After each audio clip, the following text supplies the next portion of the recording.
This episode of The Clear Out was recorded on the 9th of November 2022 at home in Wicklow. And it is pretty much a mental health episode. And I probably focus mostly on the idea of the difference between reacting and responding. And how to sort of look at a perceived threat and recognize that it's scary, recognize that it might be something that instills fear in us, makes us potentially feel helpless or out of control or powerless, but then to switch into a more pragmatic mode of thinking and look at choices and ways to respond that will help us. And I put that into a self-defense context as well. A lot of self-defense stuff in my head at the moment because I'm teaching this holistic self-defense course. So that's in the mix. I have a look at an aspect of my own kind of mental health patterns, and just something that's come up more and more recently, and I sort of look at something I want to work on for myself to kind of gain a bit more control and try to apply that idea of, like, choosing to respond differently, making different choices that are more helpful. This episode was partially inspired by listening to a recent episode of the Blindboy podcast, which was very much in an area of mental health as well. So I talk about that too. So that's it. It's not a particularly long episode. I think I came in around the hour mark. It's because I was on the clock. I had somewhere to go. I'll tell you about that in the episode as well. So that's it. That's what's coming up. I hope it's of interest. I hope it may even be useful. I certainly found myself laughing quite a bit. I don't know if that's a good sign. Maybe I'm just going insane. Insane in the brain, insane in the membrane. Okay, I'll see you around the corner. Bye. Not gonna change my mind, leaving the dream behind.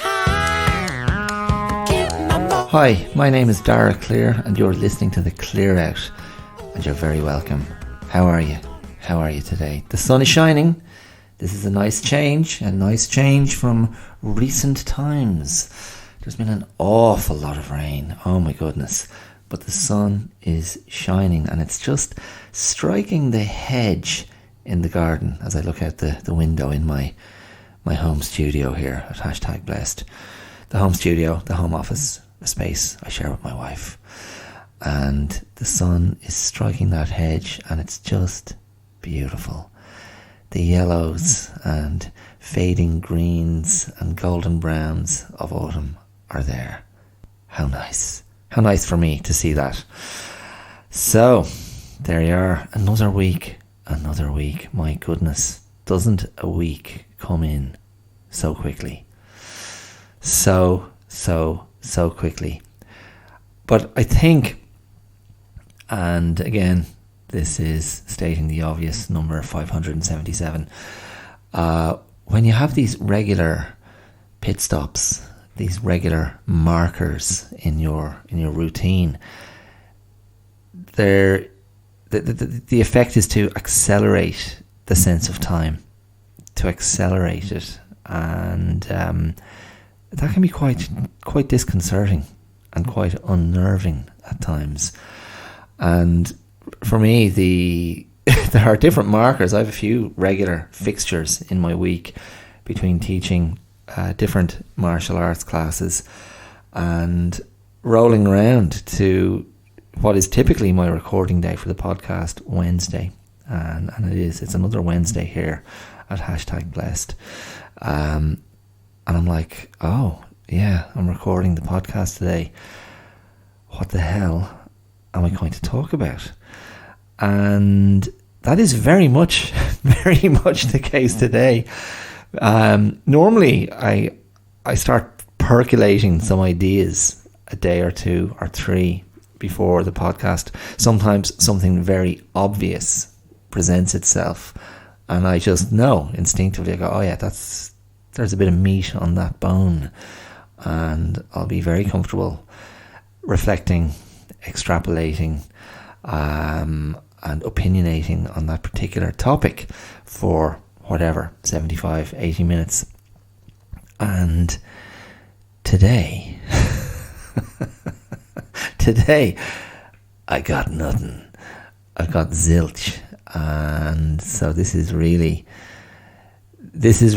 an experiment in disaster, in humiliation, in ineptitude.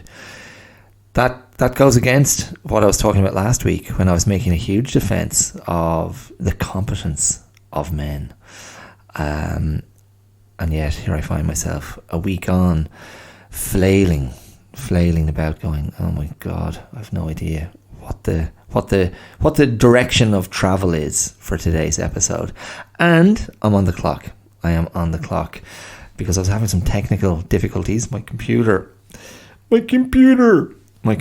was misbehaving, and for some reason, and this happened at the end of last week's recording, when I went back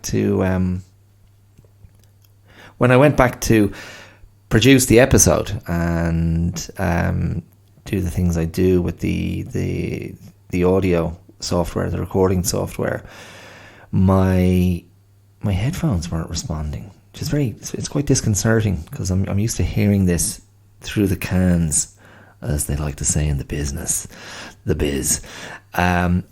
And I was getting nothing through my headphones, and I didn't bother troubleshoot it last week. I just swapped over to a different set of wireless earbuds, and I was able to hear what I needed there. But I'd forgotten to look at it and sat down here to record about 50 minutes ago, a very crucial 50 minutes, and was getting nothing. So I finally resolved it by doing a Google search and getting directed to my Microsoft sound settings. And for some reason, my laptop had decided to mute my microphone. So even though the microphone was recording, I couldn't hear it. Why do computers do these things? I mean, it's so random, and I have zero tolerance for that, for just stuff not working. It's really probably my top pet hate. I just haven't got time. That's my feeling. My feeling is I don't have time to waste on things not working, because that's meant to be function, not meaning. And my obsession is with meaning, not function. Which is why my wife wants to kill me, probably. Anyway. Yeah. So I'm on the clock because I have to go to the dentist. I'm due at the dentist in about an hour and a half. And I've been putting off going to the dentist for very boring reasons, just choosing to prioritise spending money on other things. But I had one of those very troubling dental, oral kind of moments last week when I thought I had something stuck in my teeth, and I put a toothpick in to just kind of clear it, and part of my tooth fell away. And I was like, oh man. And then I realised, it's not part of my tooth, it's part of some repair work that my previous dentist had done when we were still in Melbourne. Shout out to Sandro. Hi Sandro, I know you don't listen to the podcast. Sandro is a Maltese dentist, a very tidy, quiet man, very still, an excellent dentist. How do you measure an excellent dentist? Because he tells you, yeah, you're fine, come back in a year. Now, in my case, I think he was just like, what's the point? And when I first brought my daughter to see him for one of her very first dental checkups, and I think at that stage my wife had been to Sandro, he met my daughter and he said, I hope you I hope you got your mother's teeth. Oh, imagine, what a blow, how hurtful. See, Sandro just doesn't understand what it was like to grow up in Ireland in the 70s and 80s, when you survived on red lemonade and cheese and onion crisps and fizz bombs, in my case. Basically, an inordinate number of chewy, sticky, corrosive sweets, or candy, as they say in the States, or lollies, as they say in Australia, and chewy stuff, and then hard candies, and fizzy hard candies were a particular favourite. I mean, I've waxed lyrical about these things before, rhapsodised about cola cubes and apple drops. Oh yes, and sherbet lemons and sherbet strawberries. Yeah, and you know, one of my all-time favourites, which I was still consuming, I think in my early 40s, dip dabs. The old dip dab. Do you remember the dip dab? Do you? Dip dab is basically a bag of powdery sherbet powder with a lollipop stuck in it, and you remove the lollipop and suck it. And then you dip it back in and it's all wet and sticky, and you stick it in the white stuff and you put it back in your gob and you suck on that, and you repeat until the bag is empty and you've got the sugar sweats. So yeah, Sandro, he didn't really know the specifics of my my dietary habits, particularly in the area of sugar consumption and sweet consumption. Now, that said, he would have looked in my mouth and gone, I've a pretty fair idea, buddy. But he was a great dentist. I'm sure he's still doing great dentistry work. I was going to say still doing great death. Yes, so anyway, a bit of Sandro's repair work fell out. And so I thought, right, I better book in and go and meet the local dentist, who the women in my life have actually been to a few times at this stage. So I'm a little bit overdue. I'm a bit naughty. I missed my annual checkup last year. Now that said, okay, you know, I'm no slouch when it comes to oral hygiene. But sadly, in my case, by the time I got my SH1T together, a lot of the damage had already been done. So a lot of damage from sugar, and in my case, a lot of damage from overbrushing, a bit too eager with the toothbrush. So yeah, it's not great, and you just, you know, it's only going to get worse. Your teeth don't get better as you age. So anyway, I'll be sitting in the dentist's chair in just under an hour and a half. So hopefully he'll be kind. I know it's a man. Hopefully he'll be kind to me. So yes, that means I'm on the clock. And what usually happens when I say I'm on the clock is I usually run over, and then I'll be tearing out the gate in my little vehicle to take me to the dentist, and I'll arrive late there and I'll be in a bit of a state. So it might not be a bad thing to just keep things tight today.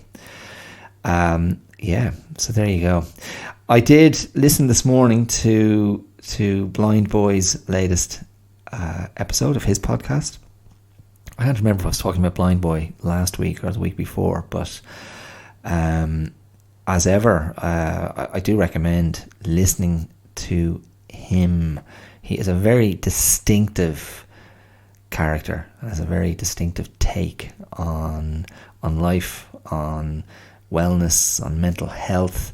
He's very funny, he's very smart, he's very curious, and what I value most is he's very real, very authentic, very open, wears his vulnerability with great sort of dignity and confidence, which I value highly. But he did a very interesting episode this morning on why he is returning to therapy, to psychotherapy specifically, and he was talking about how he values talk therapy so much, and it'll be his first time to go back in about 10 years.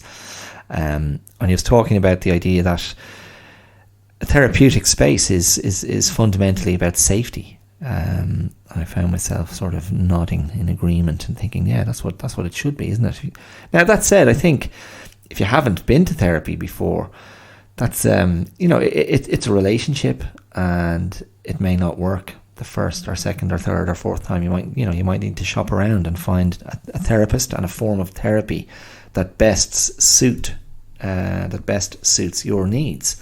It's a dynamic, and as much as there's probably a general template for what one would expect in a therapeutic setting, particularly a one-on-one therapeutic setting, people are people, and therapists, psychologists, psychiatrists, counsellors, they're people too, and they're imperfect too. And there's a dynamic that always occurs between people. There's a dynamic that always occurs, and we don't really have control of that. And we may think we're putting something out there that people are going to respond to in a way that's favourable, in a way that makes us feel good. But then we don't always know what we're unconsciously giving off. And certainly I that was definitely a part of my my maturation process, or my whatever was going on before the maturation happened.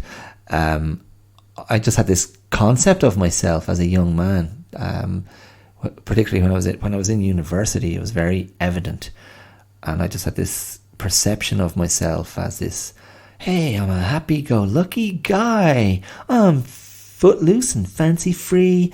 I haven't got a care in the world. I've got a nice word for everyone. Hey, what's up? Hey, how you doing? Just spouting endless kind of empty platitudes at people, whoever crossed my path. And yeah, I mean, there was an authentic desire, I suppose, to be that, to appear to be that, to wear life lightly, and to present a certain positivity, a certain accessibility that hasn't entirely gone away. Not entirely. I mean, it's in there somewhere in a back drawer. But yeah, I mean, it was a sort of an overcompensation for whatever pain and angst and trauma I was not yet ready to understand, not yet ready to process, not yet ready to express. And I imagine in a very small university, as it was, of a couple of thousand people, it may have been more than that then, I'm sure I wasn't alone. That's what you see, isn't it, when you go to university? Young people trying on adult shapes, trying on personalities, personas, identities, iterations of self. And it's kind of fantastic and kind of excruciating. But when you're there and you're in the middle of it yourself, you're not really aware of that. Or certainly, I don't think I was. I was just rolling with it, rolling with the experience, and just feeling really, really grateful to get away from the claustrophobia and the limitations of what I felt were the limitations of the small town, large village experience where I had spent my entire education up until then.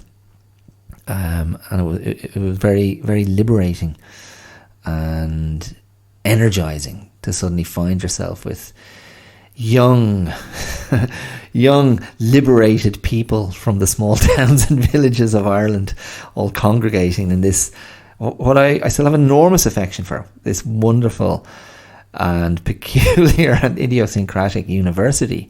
That was Maynooth University, or St. Patrick's College, as it was also known.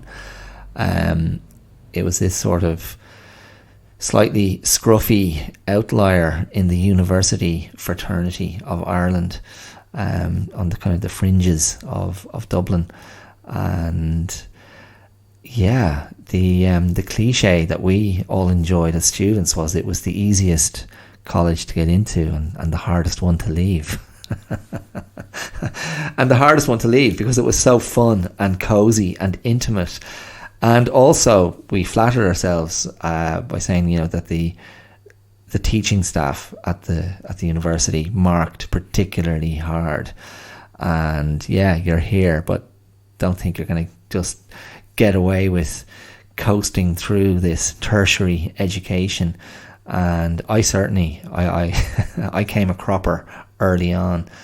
I spiraled out disastrously in my first set of exams at the end of my first year in university. A total disaster. I just hadn't a clue. And I say that and you go, well, what do you mean? How could you not have a clue? I mean, lectures and tutorials and work set and reading lists. I just couldn't get it together. And I had no excuse. I didn't drink alcohol. I didn't take drugs. I was just this young idiot trying to sleep with girls and get into the acting society and make friends and have experiences. And I just didn't know how to sort of engage with the work in a serious way. And I was so ill-equipped. And the results really brought that home. So thankfully I was able to repeat those exams over the summer, and I regained entry successfully to my second year of my degree. And I slowly improved. Slowly, not massively. Slowly improved. And I improved again in my third and final year. And in my final exams, I did not distinguish myself, but I passed. And it was only really then that I kind of was like, okay, yeah, right. This is actually, this requires work. This requires application. This requires discipline. And I think I was just immature, fundamentally.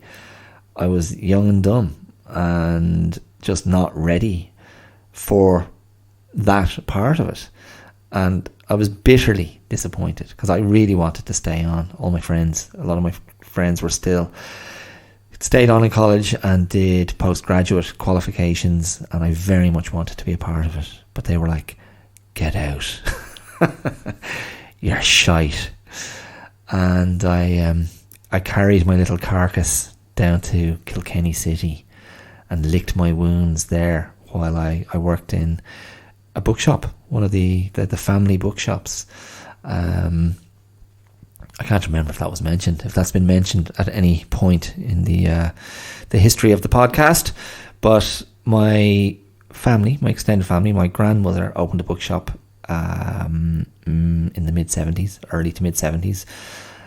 And then later on, one of her daughters and her daughter's husband bought out the company and expanded it and grew it. And it was one of Ireland's leading independent booksellers. And that business was sold only a couple of years ago at the start of the pandemic to a larger chain. And it's no longer a family business. But I worked in one of the shops in Dublin for a while when I was in college. And then they opened a new shop down the country in Kilkenny. And there was a historic family link to Kilkenny because my father's parents came from Kilkenny. And so there was this sort of, historic link there and an affection for Kilkenny. And at the time, when I finished college, I was going out. My girlfriend at the time was from Kilkenny and she was back there. So I moved down and worked in a new bookshop there for 2 years until I realised I don't want to do this. I want to be an actor. That was always the plan. And my relationship broke up and I skedaddled over to England to do my acting training. And then I had the last laugh. Now, look at me as I writhe around the floor, covered in other people's bodies. Group soup in our blacks, in our ballet shoes, our dance shoes, dancing, writhing, expressing ourselves, wondering under a pile of bodies, what the F does this have to do with making me a better actor? Oh great, there's Chris's Johnson in my face again. Get off me. Oh, good luck.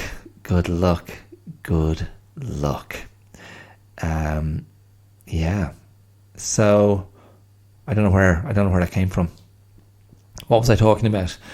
Blind boy, expressing vulnerability, therapy, dynamics. Oh yeah, dynamics. What you're giving off, what you think you're presenting to the world, what's authentic, what's real. And that's certainly that would be a tenet of how I think about wellness. The closer you can live your day-to-day life, the closer you can live that life to your authentic self, the happier you'll be, I believe. Now, I don't know, do you have to qualify that and go, well, what if your authentic self is highly anxious, depressed, antisocial? Well, can you live with that person? Can you be approving of that depressed, anxious, antisocial person? Or do you need to get help? So I think it's healthier to live with that person and go, this is how I am. Maybe I'm not sure how to fix this, but I will seek counsel and I will try to acquire the tools and the strategies to help me live in, now, what word should we use? To live in a happier way, a more joyful way, a more accepting way, a more resilient way. I suppose, resilience does come, resilience is brilliant. Like it's a great thing to cultivate, a certain toughness, a certain rigor, a certain ability to not be knocked too easily by what life throws at us.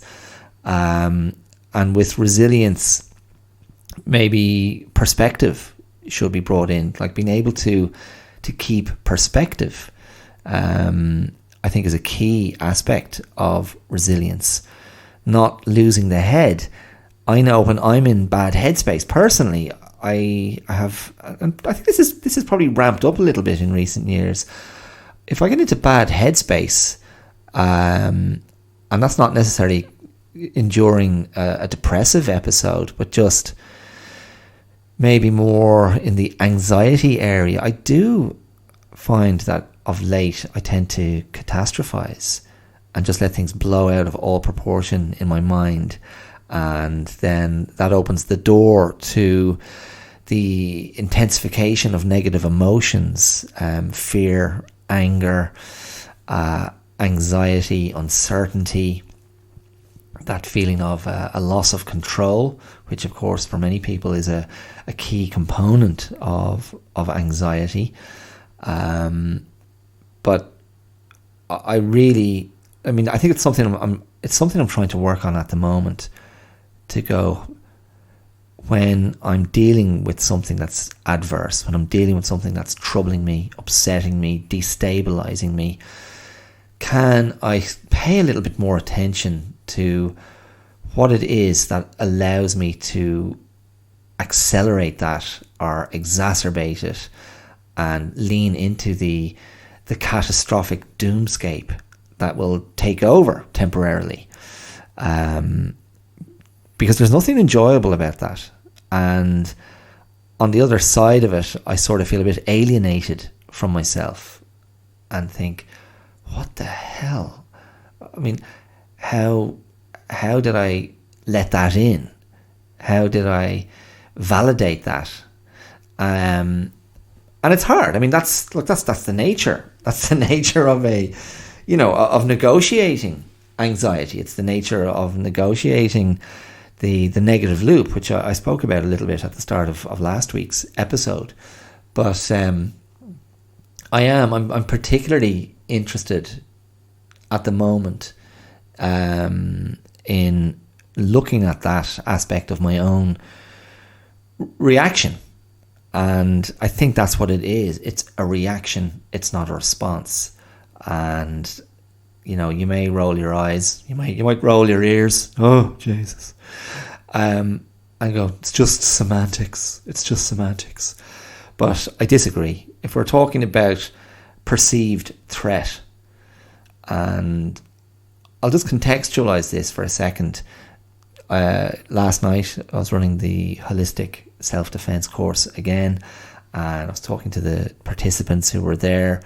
They happened to be, there were no male participants as it happens, it's just women, but we were talking about attack situations and worst case scenarios, and playing, just talking through a physical assault, and the potential of a physical assault becoming a sexual assault, and talking about different ways of responding to that, different ways of dealing with that, what the body can do, how we try to sort of hijack or get in the way of the adrenalized fear response, which leads us to the fight, flight or freeze response, and trying to kind of get in the space through practice, through habits, through drills, through repetition, to go, I have to go into agency here, not passivity,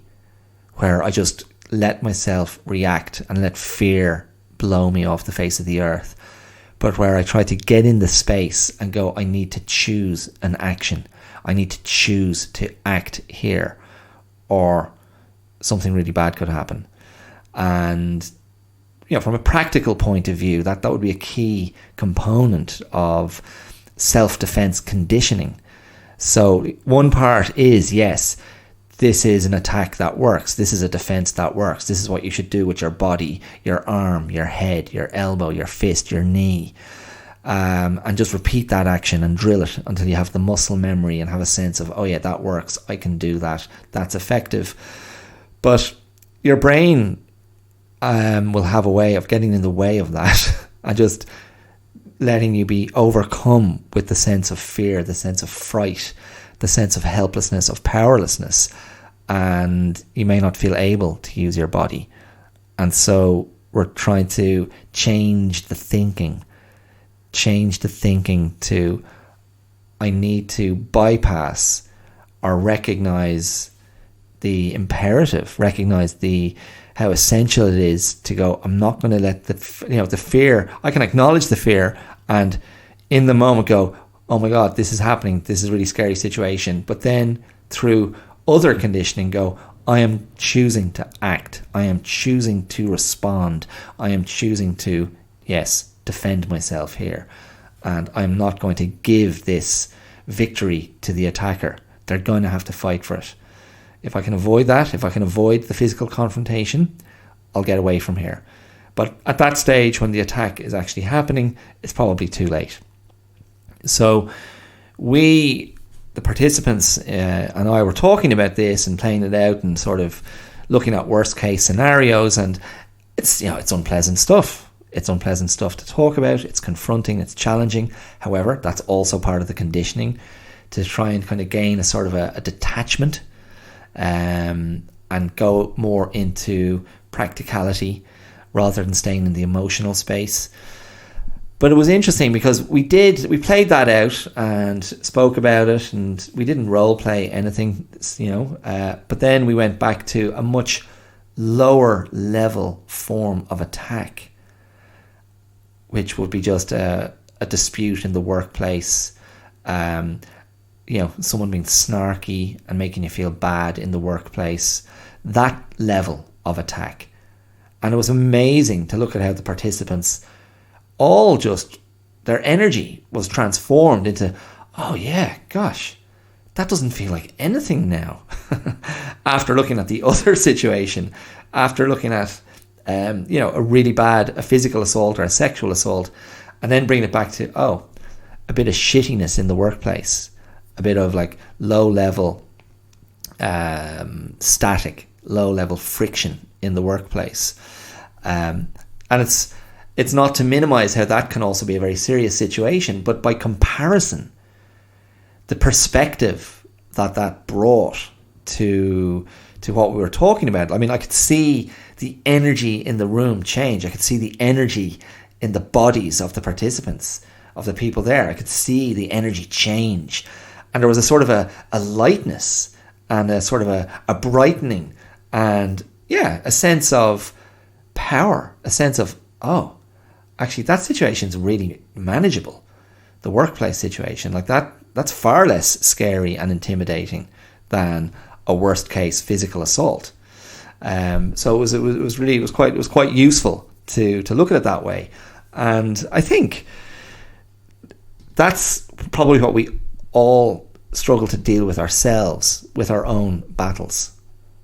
We struggle with the perspective thing because it's happening to us now, whatever we're dealing with. And like, I know I've got family members at the moment who are dealing with some pretty tough stuff, and really challenging, confronting, life-altering scenarios are being played out, and it's really hard. Like when you're in that, and there's a real there's an unavoidable reality to it, and all that can be done, I suppose, is to keep getting up every day and breathing into it, and hope you manage to keep it together, and then choosing the moments to face into the most difficult aspect of what's been faced with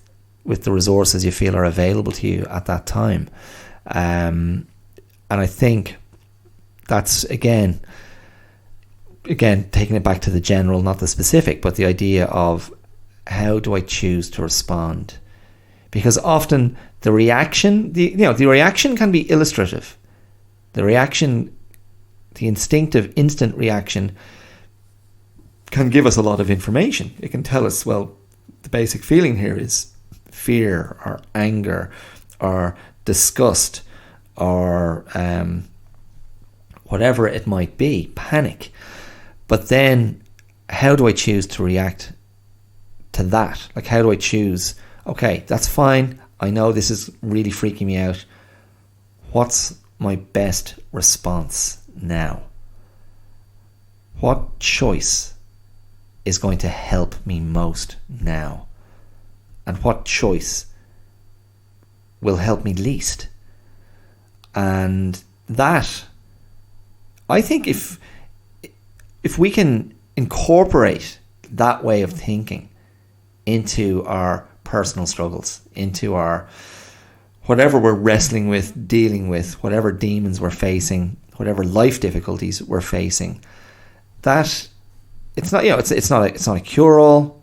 It's certainly not just a placebo, but it is definitely a strategy that can help us just be a little bit more practical in how we deal with things. And like, I know, for example, if I'm in bad headspace and struggling with something, I'll find myself, my thinking getting worse as the night goes on, as I get more tired and less clear in my thinking, I suppose, or less disciplined is probably a better word. Less disciplined in my thinking. That's definitely it's definitely where the wedge can get in and open me up to, as I said before, the sort of the doomscape. They're like, everything's effed. Nothing good can come from this. And so for me, just being observant, being cognizant of that pattern, I have to try to incorporate the strategy. Now, the strategy would be, well, if you sit up late, This is just going to roll and roll, and you're going to get yourself into a state. So either make the decision to park it and read a book or watch something, or just take your ass to bed, which I'm not very good at. I'm not very good at that option, because I like to, I like that kind of late night time, the 2 or 3 hours before bed. If I can do something pleasant like reading, watching a movie, watch a show, or if I can be productive, even better. That's my ultimate one always. If I can actually be blooming productive, write something, record something, create something, that's really my best medicine. Because I probably wouldn't choose to do exercise at that time. Probably, because I've done my exercise for the day, and one of the reasons I do the exercise is so I can kind of, in my back of my mind, go, cool, I've looked after the body today, and I know by looking after the body, I'm doing good things for the brain as well, very simply. And how much worse off would I be if I hadn't done anything today? So, again, putting in place a practical response. Don't just roll on the wave of reactivity, of reaction, where you're just buffeted by the perceived threat. You're buffeted by the scenario, the situation that's playing out, and you don't have any control.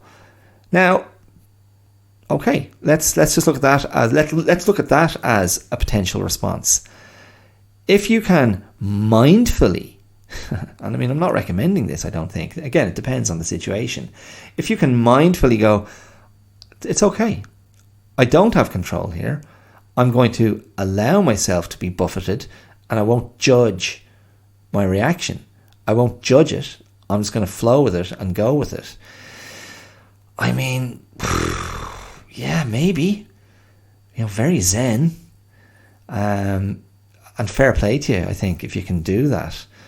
Because maybe what I'm advocating more consistently is a vain attempt at control. And it's a sort of an attempt at self-control, which I think is very important for our sense of wellness. And it's, bringing to ourselves a sense of agency, bringing to ourselves a sense of, I have got choices. I can choose to do something here. I'm not helpless. And I think that idea of helplessness is probably very recognizable to a lot of people, and particularly in the last few years. I think the pandemic has had a huge negative impact on people's mental health and powerlessness. And then coming on the back of the pandemic, there just seems to be a worsening economic crisis around the world. And it really, there are very challenging circumstances out there for a lot of people. So again, that Zen approach of just rolling with it. I remember I've told you that I've mentioned this before. It's a famous, maybe it's not that famous. It's a story from the making of The Exorcist, William Friedkin's horror movie after the William Peter Blatty novel, The Exorcist. And the movie, at the end of the movie, the main protagonist of the movie takes into himself Satan, takes Satan into himself, so he's possessed, and then throws himself out of a 2-3 story window onto an outdoor flight of concrete steps, and rolls down the steps and dies. And therefore Satan has no body to go into then. And that's his way of rescuing the girl who's possessed. But the making of The Exorcist, some DVD I watched years ago, there was an interview with the stuntman who basically said the only way to survive that stunt of jumping out the window onto the concrete steps is to embrace the idea of total non-resistance. and to just let the body go with it. Now those steps were covered in like an inch of rubber, I think, as well, but still, they're concrete steps. So I know I've mentioned that before at some point on the podcast, but that, I always thought that was a very powerful anecdote. Powerful Anecdotes by Dara Clear via other people. But that idea of total non-resistance is, again, I guess it works if you're bringing a sort of a mindfulness to it, like a real presence of understanding. That's okay. I'm not going to fight this. I'm not going to try and control the uncontrollable. I'm just going to be. I'm just going to let it do what it has to do. Again, it's a very powerful idea, but I personally I'd find that very challenging.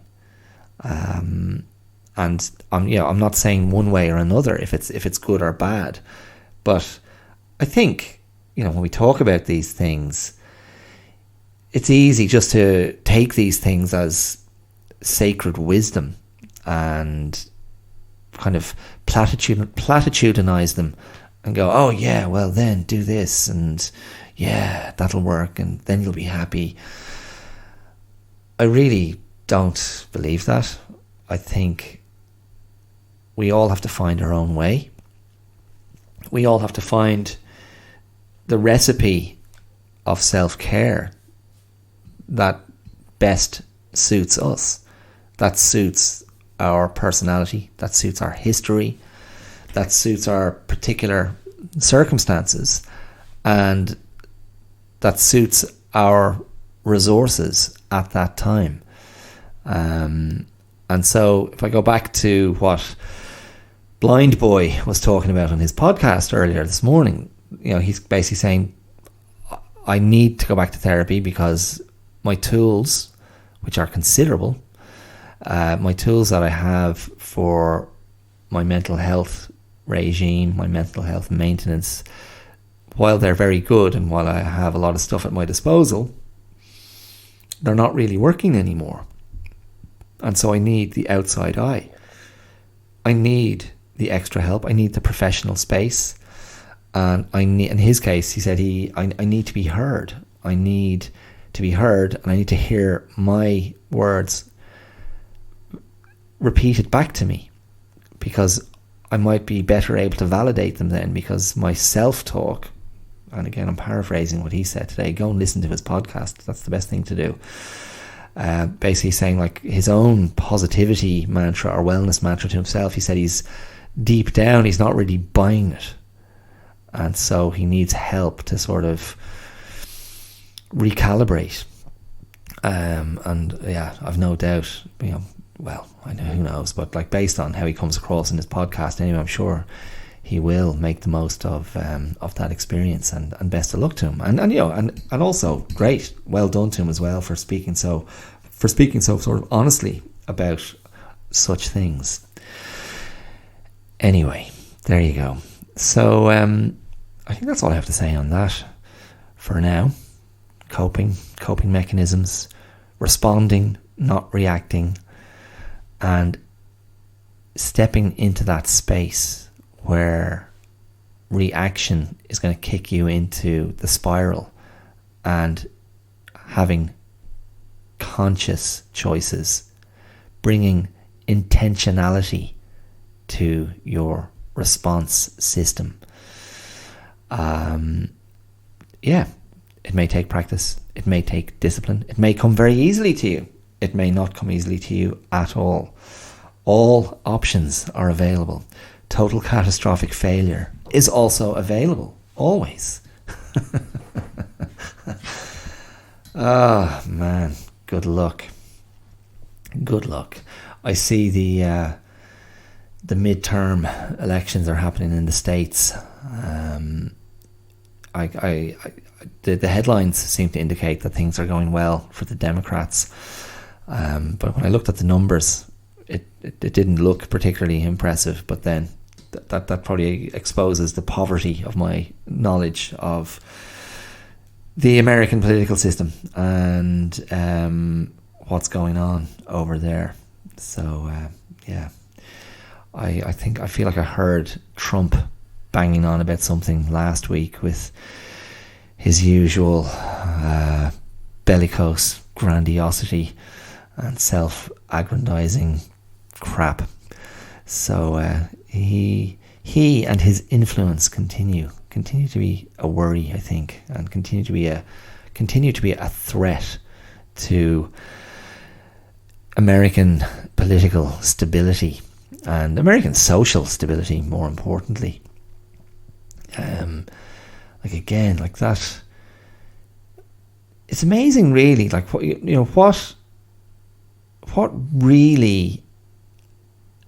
what really sort of encourages or opens a pathway to real social cohesion.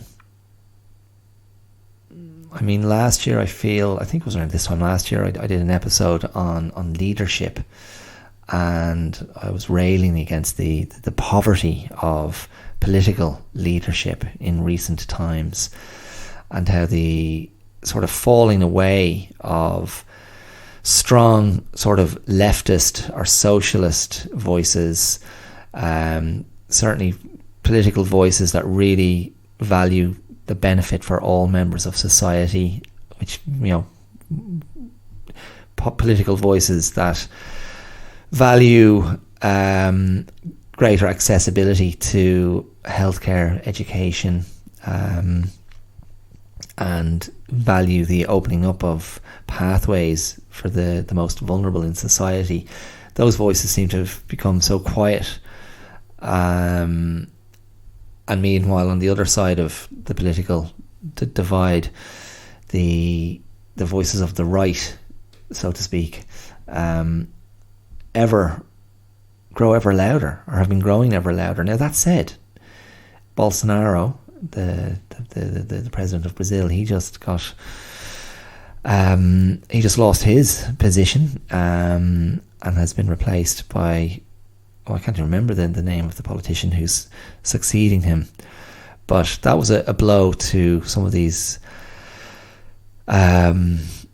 populist leaders, these kind of strongmen populist leaders. I mean, Bolsonaro, this is a guy who really wreaked havoc during the pandemic in Brazil by being an anti-vaxxer, and huge numbers of deaths in Brazil.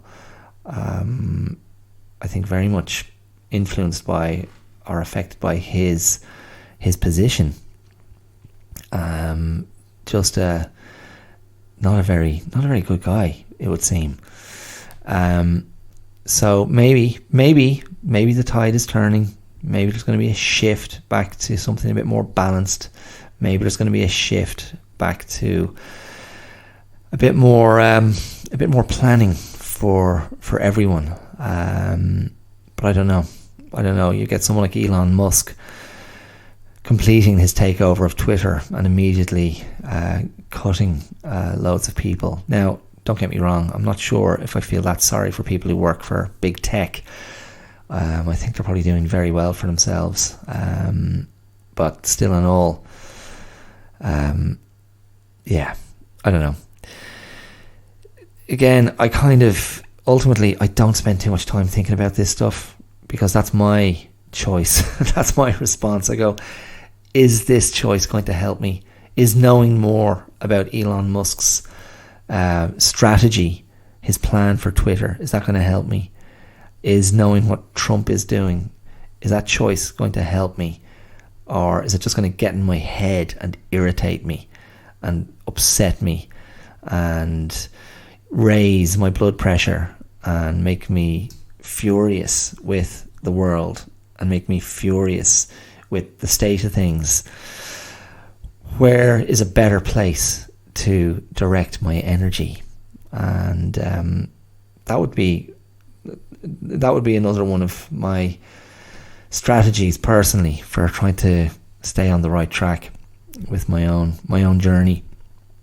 and with the journey of those closest to me, where is the best place to direct the energy? Where should I be applying what I've got? And that's up for negotiation. That is an ongoing challenge, and it's an ongoing debate. And I don't know. I mean, I don't freak out about it. I enjoy. I'm lucky in that I've made choices that have allowed me to use my experience, my skill set. I don't really like that phrase, skill set. It's a bit gammy, isn't it? But to use the things I'm good at. I've made choices to allow me to kind of put that energy and to put those skills and to put that experience, and most importantly, to put that sort of interest and passion into things I like doing. And the podcast is one of those things. But the whole picture is incomplete, because I need more from a practical point of view, from a financial return point of view. I need to be doing this in an area that puts more in the bank balance, and so that really is, I think, the missing piece in a big way. Actually, I need to look at that. I mean, as I've said before a few times now this year, I think it's time to return to the stage. Yeah, that's in the mix. That's in my thinking. There's definitely opportunities out there. There's definitely opportunities out there for a guy with teeth like mine, with teeth and a chin like mine. Who's that? Oh, that's the guy with the teeth and the chin. No, his teeth are fine. Oh no, look closer. He's an overbrusher. Oh, perfect. That's just what we need for this role. Enter Michael with toothbrush and bleeding gums. Michael pinches his chin between his thumb and forefinger.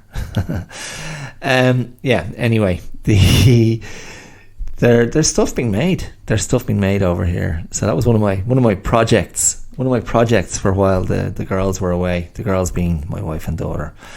They're away in Australia at the moment, as I've mentioned. And incidentally, today is my mother-in-law's birthday. And by the time she listens to this, it might have been a couple of days ago. So Anita, happy birthday. Happy 80th birthday. That's no small thing. That's a great achievement. Great to get to that age in good health. Sound of body and mind, I hope. Only you can answer that question. But I'm delighted for you that you're out there and joined by your daughter and granddaughter. The women in my life who are not currently in my life, they're currently in your life. So enjoy having them there, and enjoy the good times together. And yeah, many happy returns on your birthday. So yeah, one of the things I was planning for when the girls were away, I was thinking I'll get some new headshots done and start throwing myself around for a bit of acting work. As I said, I've been talking about this for most of this year, and I keep putting it off for some reason.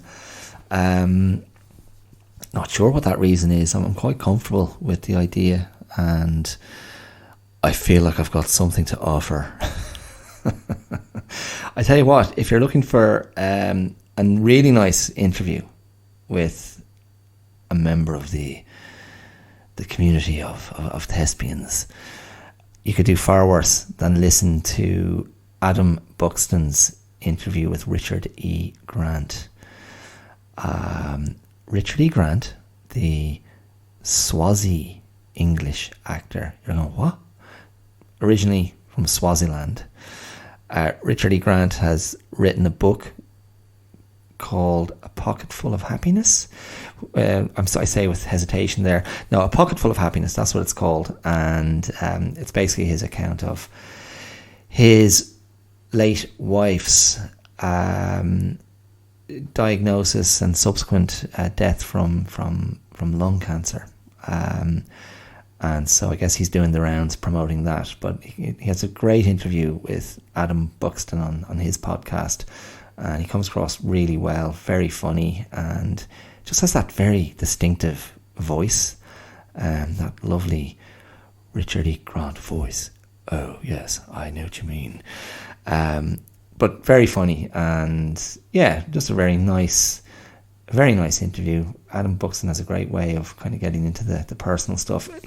Like I've said, like I say about Mark Maron as well, these guys who, great interviewers, very, very empathetic and intuitive in terms of getting to the sort of the intimate stuff with their guests. But I highly recommend listening to that. And quite a few little juicy Hollywood anecdotes. So there you go, check that out. Okay, look, I think I'm going to leave it there. So miraculously I'm going to bring this in under an hour, although actually by the time the intro is added, it'll go just over an hour, but that's quite a good achievement, I think. So there you go.